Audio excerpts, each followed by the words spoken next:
दक्ष प्रजापति मूर्ख उनका अपमान कर बैठा। अब देखना भगवान शिव कौन है, धैर्य की साक्षात सीमा, धैर्य की मर्यादा है।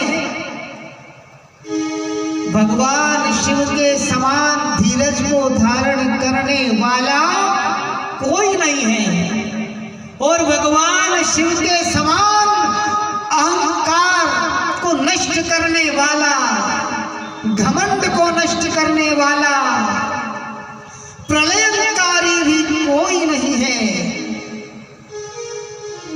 भगवान शिव के समान। तो आज उन्हीं भगवान शिव जो धैर्य की परिसीमा है, धीरज धर मित्र अरुणारी आपद काल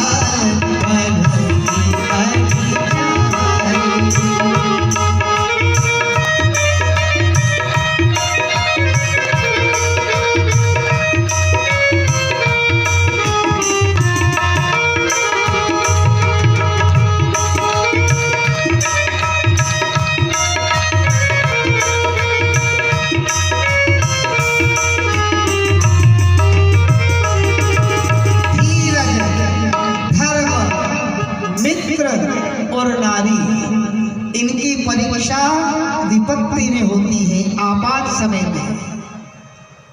आज भगवान शिव को कितना अपमान सहना पड़ा, कितने अपशब्द कहे उनके ससुर ने, और सभा में कहे, भरी सभा में। लेकिन भगवान शिव ने अपनी मर्यादा का परित्याग नहीं किया। आगे आ जाओ, आगे बहुत जगह है। माता बहने, तो इस प्रकार आज भगवान शिव के समान धैर्यवान कोई नहीं है।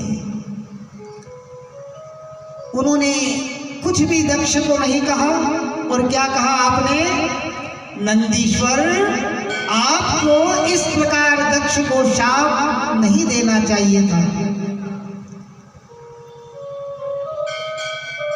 महापुरुषों की परीक्षाएं इसी प्रकार, ऐसे ही अवसरों में होती हैं। इस प्रकार नंदी को समझाया भगवान शिव ने, और नंदी को साथ लेकर भगवान भोलेनाथ अपने स्थान कैलाश पर चले गए, क्योंकि दक्ष प्रजापति ने कहा था कि मैं शिव जी का बहिष्कार करता हूं। तो भगवान शिव तो बड़े निराले देव हैं, आप स्वयं ही वो सभा छोड़ करके चले गए। तो उसी समय से दक्ष प्रजापति भगवान शिव का विरोधी बन गया था। अब में हमारी जितनी भी कथाएं हैं जो गूढ़ रहस्य से भरी हैं, आप इन सारी कथाओं को सावधान होकर शांति में बैठ करके सुने, क्योंकि ऐसे गूढ़ रहस्यों की कथाएं आपको मिलने वाली नहीं है। इसलिए बातचीत बिल्कुल भी नहीं, केवल भक्ति में, आनंद में और शांति में। क्योंकि मंदिर क्यों जाते हैं हम? शांति पाने। दुनियादारी में, नाना प्रकार के घर गृहस्थी में कई प्रकार की बातें, कई प्रकार की टेंशन, उलझने, दुख, परिस्थितियां, अनेक प्रकार की विपत्तियां, अनेक प्रकार होने यहाँ कह दी, होने यहाँ कह दी, फलाना ने, बच्चे ने वो नुकसान कर दिया, उसने ये तोड़ दिया, मुझे इस बात का दुख है, मेरे पैरों में दर्द है, घर में उसको बुखार आ गई। मतलब कितने नाना प्रकार के दुख संसार में है। किसी को बुखार है, किसी को पीड़ा है, किसी के पैर दुखते हैं, किसी का सिर दुखता है, कोई बुखार में रहता है, हमेशा ज्यादातर बुखार आती रहती है। तो सुखी कोई भी नहीं है, सब सारा जगत दुखी। तो दुखी सारा जगत है, तो सुखी कौन? सुखी वो ही है जो भगवान का अनन्य भक्त है, जिसे कुछ कुछ लेना न देना, मगन रहना, कुछ लेना न देना, मगन रहना, कुछ लेना न देना, मगन रहना।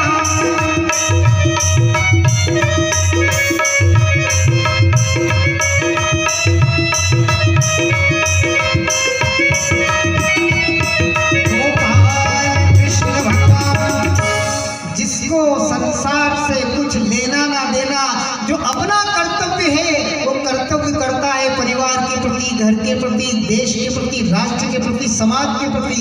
अपना जो कर्तव्य है वो करो और बाकी जो समय मिले उसमें भगवान की आराधना करो। और आराधना का भी समय ना मिले तो मन ही मन में भगवान के नाम का चिंतन करो, ओम नमः शिवाय।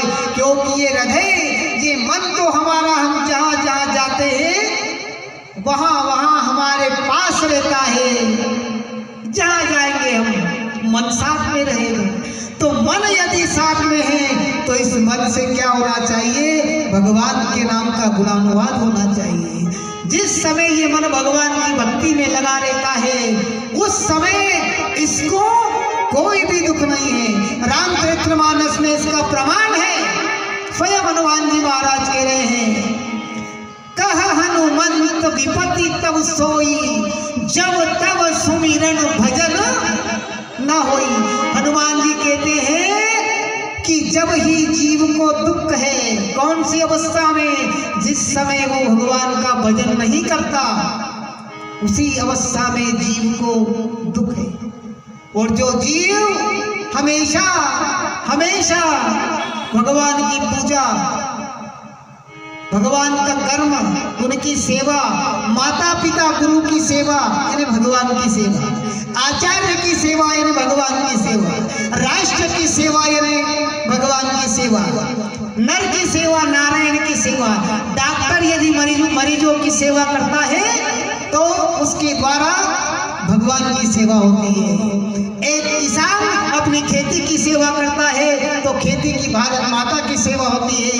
एक सैनिक जब सीमा पर देश की रक्षा में तैनात खड़ा रहता है और अपना प्राणों का उत्सर्ग कर देता है तो वो भारत माता की सेवा करता है। एक भक्त जिस समय भगवान की सेवा करता है अनन्य भाव से, सब कुछ भूलकर, तो भगवान उस सेवा को स्वीकार करते हैं। पशु पक्षी जीव जंतु जो सबकी सेवा में निरंतर लगे हुए हैं, ऐसे भक्त संसार में बहुत विरले हैं। तो आज भगवान नंदीश्वर को समझाया और नंदीश्वर के साथ भगवान शिव ने उस सभा का परित्याग कर दिया। तब से दक्ष प्रजापति शिव जी का विरोधी बन गया था। अब ये शिव विरोधी दक्ष क्यों बना, इसका भी प्रसंग है। आपने कल की कथा में सुना कि ब्रह्मा जी को अहंकार हो गया था सृष्टि रचना करते समय। तो ब्रह्मा जी को जिस समय अहंकार हुआ उसी समय संकल्पों के द्वारा दक्ष प्रजापति प्रकट हुए थे। इसलिए दक्ष प्रजापति के अंदर भी अहंकार ब्रह्मा जी के द्वारा आ गया। जैसे गुण पिता के वैसे गुण बेटे के। अपन कहा नहीं अपने माल्य भाषा में, जैसो बाप वैसो बेटो। बोलो शंकर भगवान की। तो इस प्रकार भगवान भोलेनाथ ने सभा का परित्याग कर दिया। अब आगे क्या होता है? आगे चलकर दक्ष प्रजापति ने प्रयाग कनखल में, हरिद्वार के पास एक तीर्थ है कनखल, कनखल में दक्ष प्रजापति ने 1000 कुंडों वाला यज्ञ किया और उस यज्ञ में सबको बुलाया। ऋषि मुनि देवी देवता ब्रह्मा विष्णु सब देवताओं को बुलाया, लेकिन किनको नहीं बुलाया? महादेव जी को और अपनी कन्या सती जी को। अपनी बेटी और अपने जामाई को दक्ष ने नहीं बुलाया, क्योंकि दक्ष शिव जी का तो विरोधी था ही। अब माता गौरी को भी नहीं बुलाया इसने, तो जगत जननी का भी अपराध कर बैठा। अब जहां ये दोनों ना हो, भोलेनाथ पार्वती यदि ना हो, तो बताओ फिर कौन सा यज्ञ, कौन सा अनुष्ठान, कौन सी कथा, कौन सा काम, कौन सा विवाह क्या सफल होता है बिना भगवान के? सबसे पहले प्रथम पूजा भगवान शिव के परिवार में गणेश जी की होती है, और फिर किसकी होती है? हमारे शास्त्री जी पाठ कर रहे हैं भीतर शिव पुराण का, रामकृष्ण शास्त्री जी जो सावन में अभिषेक करते हैं। आप स्वयं आचार्य हैं, वो जानते हैं इस बात को। पूजा करवाते हैं शास्त्री जी तो पहले गणेश जी का और उसके बाद किसका पूजन? गौरी का। तो पहले गणेश जी का फिर माता पार्वती का पूजन होता है। किसी भी पूजन के पहले आप चाहे इंद्र की पूजा करो, चाहे राम जी की पूजा करो, चाहे विष्णु जी की पूजा करो, चाहे नारायण की पूजा करो, चाहे हनुमान जी का अभिषेक करो, उनका अनुष्ठान करो, सबसे पहले गणेश जी, गणेश गौरी की पूजा, उसके बाद अन्य देवों की पूजा, फिर प्रधान देव की पूजा। तो आज ये मूर्ख अपनी माँ का भी, जो कन्या बनकर के आई थी जो जगदम्बा आदिशक्ति, उनको भी नहीं बुलाया। अब क्या होता है? कैलाश पर्वत पर,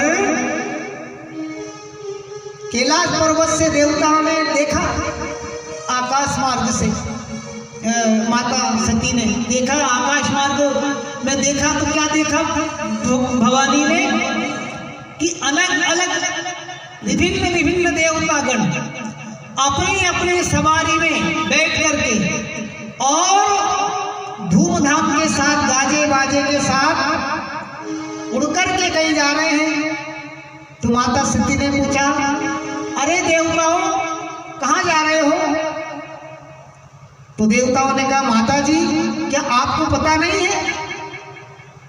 कि हाँ सचमुच मुझे पता नहीं है, आप बताओ कहाँ जा रहे हो?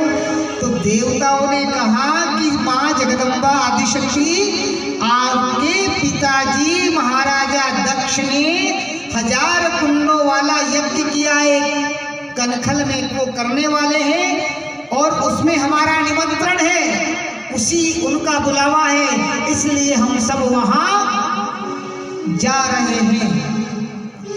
इतना मां भवानी ने सुना तो माता सती भगवान भोलेनाथ से कहने लगी कि प्रभु आशुतोष महादेव, हे ओघड़दानी, हे श्री शंकर, हे महादेव, हे नीललोहित, हे नीलकंठ, आप बताइए क्या मेरे पिताजी ने यज्ञ कनखल में वो कर रहे हैं, आपको इस बात की सूचना है? तो महादेव ने कहा, नहीं देवी, मुझे कोई समाचार नहीं है। तो माता सती ने कहा कि स्वामी, मेरे पिताजी ने आपको और मुझे यज्ञ में क्यों नहीं बुलाया? तो भगवान शिव ने कहा कि ये भी मुझे पता नहीं है कि तुम्हारे पिताजी ने मुझे और तुम्हें क्यों नहीं बुलाया, अब ये तो वही जानते हैं। तो माता सती ने सहज में कहा कि भोलेनाथ आप बड़े भोले हो, वो हर बात को बनाना जानते हो। आप ऐसा करो, आप मुझे अनुमति दे दो और मैं अपने पिताजी के यज्ञ में जाऊंगी और अपने पिताजी से पूछूंगी कि आपने मेरे स्वामी को यज्ञ में न्योता क्यों नहीं दिया, तो आप मुझे अनुमति प्रदान करें। तो भोलेनाथ से जब ये बात माता सती ने कही तो भगवान शिव ने कहा, देखो देवी, दक्ष, यद्यपि दक्ष मेरे ससुर हैं और आपके पिताजी हैं, बेटी का पिता के घर जाने में कोई संकोच नहीं कि किसी निमंत्रण की, किसी बुलावे की आवश्यकता नहीं है। लेकिन शास्त्र कहता है कि बिना बुलाए कहीं भी नहीं जाना चाहिए। तो मेरा कहा मानो और तुम वहां पर मत जाओ। तो माता सती ने कहा नहीं नहीं स्वामी, मैं वहां जाऊंगी और उनसे पूछूंगी कि आपको क्यों नहीं बुलाया, और उनको मना लूंगी और फिर वो आपको बुलावा भेजेंगे, फिर आप भी वहां आना। भगवान शिव ने कहा देवी आप मेरी बात मान जाओ, वहां मत जाओ। जब बार बार माता सती ने हट किया और भगवान शिव ने बार बार मना किया, तो भगवान शिव ने क्या कहा, देवी वहां जाने से आपका अहित होगा। तो माता सती ने क्या वचन कहे भगवान शिव से, यदि ऐसा ही होगा, यदि हे महादेव ऐसा ही होने वाला है तो आप वहां मेरा अहित होने के बाद आना, मेरा अहित हो जाए, मेरा बुरा हो जाए, उसके बाद आप आना। इस प्रकार माता सती ने भगवान शिव को इन वचनों में बांध दिया। अब बताओ भगवान भोलेनाथ कैसे जाए, क्योंकि वचन माता सती ने उनको दे दिया। तो केवल माता सती, जब सती जी ने बार बार हट किया तो भगवान शिव ने अपने गणों को भेज दिया माता सती की रक्षा करने के लिए। नंदी भृंगी आदि समस्त गण जाओ, सती जी के साथ जाओ। तो नंदी तुरंत वाहन बन गए, बेल का स्वरूप नंदीगण ने धारण कर लिया। मां जगदम्बा बेल पर सवार हो गई। कौन? मां आदिशक्ति। और आज जगदम्बा बेल पर बैठ गई जैसे शेर पर बैठती है।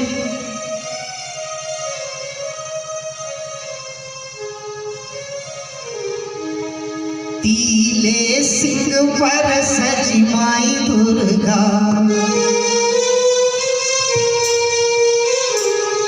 तीले सिंह पर सजी माई दुर्गा, कौन किनारे नहाई हो माई दुर्गा।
करके सवार होती है। आज वाहन नंदी पर माँ भवानी बैठ गई, बैल की सवारी कर ली और शिव गणों को, अपने भक्तों को साथ लेकर माता सती दक्ष प्रजापति ने जहाँ यज्ञ किया था, यज्ञ वेदिका के समीप पहुंच गई।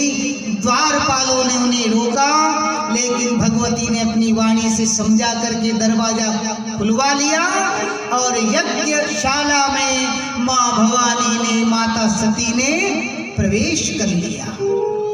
जैसे ही माँ जगदम्बा यज्ञ भवन में पहुंची, यज्ञशाला में समस्त नर नारी, देव, किन्नर, यक्ष, ऋषि, मुनि, इंद्र, वरुण, कुबेर, सुरेश, समीर, ब्रह्मा, महेश, विष्णु जी सब खड़े हो गए, क्योंकि कौन आई है? जगदम्बा आदिशक्ति। जगत माता के आने से सब देवता खड़े हो गए, सबने उठ करके प्रणाम किया और माता ने सबको आशीर्वाद दिया। अपने पिता दक्ष के पास पहुंची, अपनी माँ से मिली, माँ को प्रणाम किया, अपनी बहनों से मिली, दक्ष जी के पास गई तो दक्ष जी ने मुंह फेर लिया, अपनी कन्या से बात तक नहीं की। स्वयं माँ पूछ रही है कि पिताजी, मेरे स्वामी का अपराध क्या है? आपने उन्हें क्यों नहीं बुलाया है? आप बतलाइए कि मेरे स्वामी महादेव को आपने निमंत्रण क्यों नहीं दिया? तब दक्ष के माता सती को निवेदन, उनको संबोधन करते हुए कह रहे हैं, कौन? दक्ष। दक्ष ने कहा, सती, तेरे पति के आने से भला क्या मेरा यज्ञ सफल होता? वो कापालिक, अघोरी, शमशान निवासी, भस्म धारण करने वाला, क्या ऐसे पुरुष के आने से मेरा यज्ञ सफल होता? इस प्रकार भगवान शिव के संबोधन में अमंगल और अपशब्दों का जब प्रयोग मां सती ने सुना तो अपने कान मूंद लिए, कान बंद कर लिए और कहने लगी, प्रार्थना करने लगी दक्ष से, अपने पिताजी से, पिताजी आप बार बार मेरे स्वामी की निंदा, शिव निंदा ना करें और मुझे भी शिव निंदा का भागी ना बनाए, क्योंकि भगवान की और भगवान शिव की, भगवान विष्णु की और भगवान शिव की निंदा जो कानों से सुन भी लेते हैं तो उन्हें गो हत्या के समान पाप लगता है। गो हत्या माने ब्रह्म हत्या, ब्रह्म हत्या का पाप लगता है। हरि हर निंदा सुनई जे काना, होए पाप को घात समाना, होए पाप को घात समाना। जो भगवान और भगवान शिव की निंदा सुनते हैं, उनके द्वारा ब्रह्म हत्या का, गो हत्या का पाप लगता है, केवल सुनने मात्र से। अब दक्ष तो बार बार शिव जी की निंदा कर रहा है। माता सती ने बहुत समझाया दक्ष जी को, लेकिन दक्ष जी नहीं माने, अंततः के बैठे। क्या कहा? जिस दिन तूने शिव का वर्ण किया उसी दिन से मैंने तेरा परित्याग कर दिया। तू मेरी बेटी नहीं और मैं तेरा बाप नहीं, मैं तेरा पिता नहीं। इस प्रकार अपने सारे नाते, सारे संबंध अपनी कन्या से पिता दक्ष ने तोड़ लिए। और दक्ष प्रजापति जब बार बार शिव निंदा कर रहे थे तो माता सती ने रो रही है माँ जगदम्बा, उनके नेत्रों से आंसू की धार बह रही है और अपने कानों को बंद कर लिया है, कान मूंद कर, और माता जगदम्बा वहां से यज्ञ से जाने लगी। जाते जाते भी मूर्ख दक्ष ने शिव निंदा की, अनेकों अपशब्द कहे कि जा उसी अमंगल रहने वाले शिव के साथ जो शमशान में रहता है उसके साथ तू जा, आज के बाद तेरा दक्ष के यहां कोई काम नहीं। अंत में भी जब बार बार शिव निंदा सुनी, अब माता सती की क्या दशा हुई? माता सती मन में सोच रही है कि मैं यहाँ रह नहीं सकती और वहां जा नहीं सकती, क्योंकि अपने पति महादेव से मैं वाद विवाद करके हट करके उनसे झगड़ा करके आई हूं, तो मैं वहां जा नहीं सकती। और मैंने अपने स्वामी का अपमान सहन किया, उन्हें सम्मान नहीं दिलाया। जब मेरे पिताजी उनको यज्ञ में बुला लेते तो उनका सम्मान हो जाता, परंतु मैं उन्हें सम्मान नहीं दिला सकी।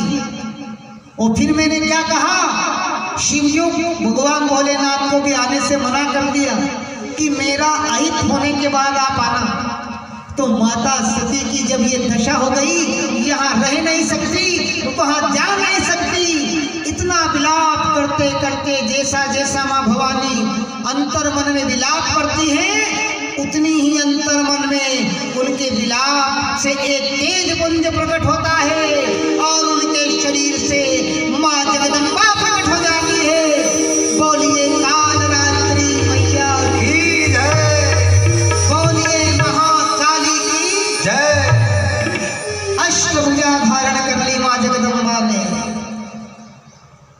अष्टभुजा धारण कर ली।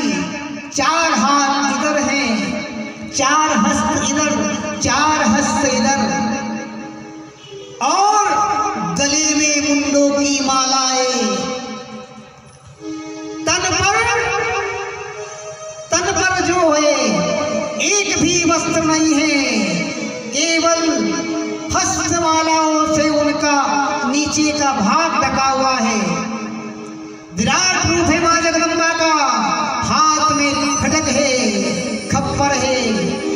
तब सब देवताओं ने मिलकर और माँ जगदम्बा की प्रार्थना करी कि हे भवानी, हे जगदम्बा, शांत हो जाओ, माता शांत हो जाओ। माता काल रात्रि से शांत होने की प्रार्थना कर रहे हैं, हे महाकाली शांत हो जाओ।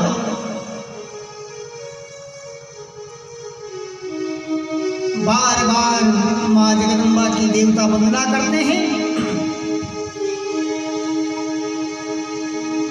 ओम जयंती मंगला काली भद्रकाली कपालिनी दुर्गा क्षमा शिवा घाती।